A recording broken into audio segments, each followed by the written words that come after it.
Guys, MMA Island team, we're back with another fight pick. This fight is a banger in the heavyweight division. Tanner, the flashy style Boser, taking on Raphael Pessoa. If you don't understand that reference, go watch my interview with Tanner Boser. I won't say anything more. All right. Well, so we didn't even get a style for this one or how we're gonna pick those. So I will go first in this one, and then we'll go Zach, and then we'll go Slick, and then we'll go Atticus. All right. Atticus, you can go before Slick. We'll just say I'm gonna go first. All right, Tanner Boser. That's fine. You can go before me. Boser filling in for this one. Pessoa's opponent was falling out. Who was it again? Justin Taffa. Yep. Mm-hmm. Justin Taffa falls out, so Boser fills in. Boser fighting in really recently. He was fighting really recently. Had the knockout of Felipe Lins. Tanner Boser being the younger fighter, I think I'm leaning towards him. I love to mention that they're the younger fighter, as you guys have probably noticed. I think the striking that Boser showed in his last fight kind of shows what's going to be a tail of the tape for this one. His leg kicks have been great throughout his career. Both of these guys' last loss was to Cyril Gane. Pessoa was finished. Boser wasn't. I just see Boser outworking him in this fight, bringing in the leg kicks back into his game. I honestly feel like he might get the knockout in this one, regardless if he agrees with me or not. I do think that there are some openings for him. This isn't just recency bias. Boser is a very good striker, kind of always has been, as from what I have noticed. And the calculator agrees with me. Calculator's got this one at a 61.9% chance for Boser, and I got Boser. We're going round 2 KO for Boser. He's got 2 in a row. All right, I will go next. Raphael Pessoa came into the UFC undefeated and with absolute bricks in his hands. This man is very, very powerful, but technical?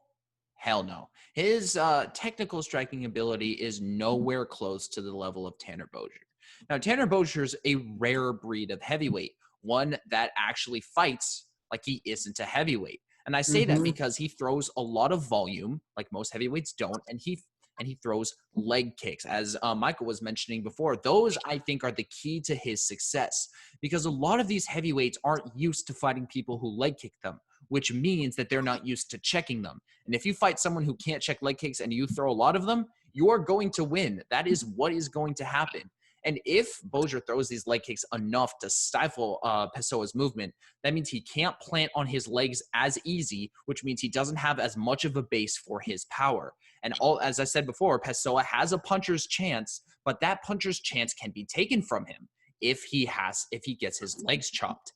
And I do think that Boser, again, is the more technical striking. He has better punches. He has better kicks. He has pretty much better everything. So I think that he's going to get either a late finish or go to decision. I have Tanner Boser on this one. It's not as cut and dry as everyone seems to think it is, because Pessoa, as I said, has that puncher's chance, but I'm still going Boser at the end of the day.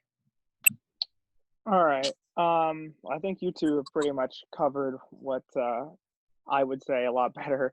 I think you guys pretty much hit the nail on the head. Yeah, I think the leg kicks, big thing for Boser. You know, he's been in the UFC. Well, actually, they've been in the UFC about the same amount of time. Boser's had 3 fights, and Pessoa's just had 2. But definitely, they both fought Cyril Gane. One got finished, one didn't.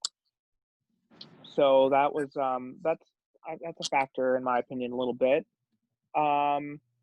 And Boser is a really, like, a pretty solid favorite, minus 265. Yeah, I think Boser will take this, and I think a finish is quite likely for this one, actually. Interesting. Yeah, I think that there's always a high chance of it being a finish if it's heavyweight, you know, so I agree. But I think that Tanner, I'm not going to be no lone wolf. I'm taking Tanner Boser too. I think that his hand speed and his technique and his ability was really on display in his last fight. And I maybe it is recency bias, but I like what I'm seeing out of Tanner Boser. He just made a push in the media. He's getting more popular recently, and he just came out with that glorious win. So over what it was Lins, right? No. Yeah, Felipe Lins. Yeah. I picked against him in that fight, so I'm not going to do it again. But I will say something that there's this thing on Twitter where people are team heavyweight or team flyweight.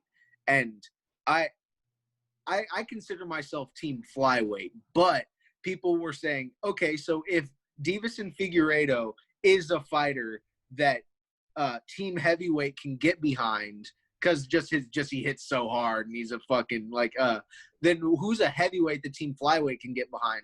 And after thinking about it for a while, I was like, Tanner Boser is a heavyweight the team flyweight could get behind because he's got that mobility. He's got that I don't know. I really look forward to watching him fight again, and I doubt I'll be picking against Canada's son anytime soon. Hey, there we go. I love it. Yeah. All right, guys. Well, thank you guys for tuning into this one.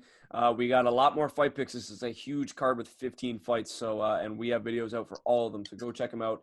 We got Tanner Boser in this one. Let us know if you guys disagree, and make sure you guys check out the other fight picks videos.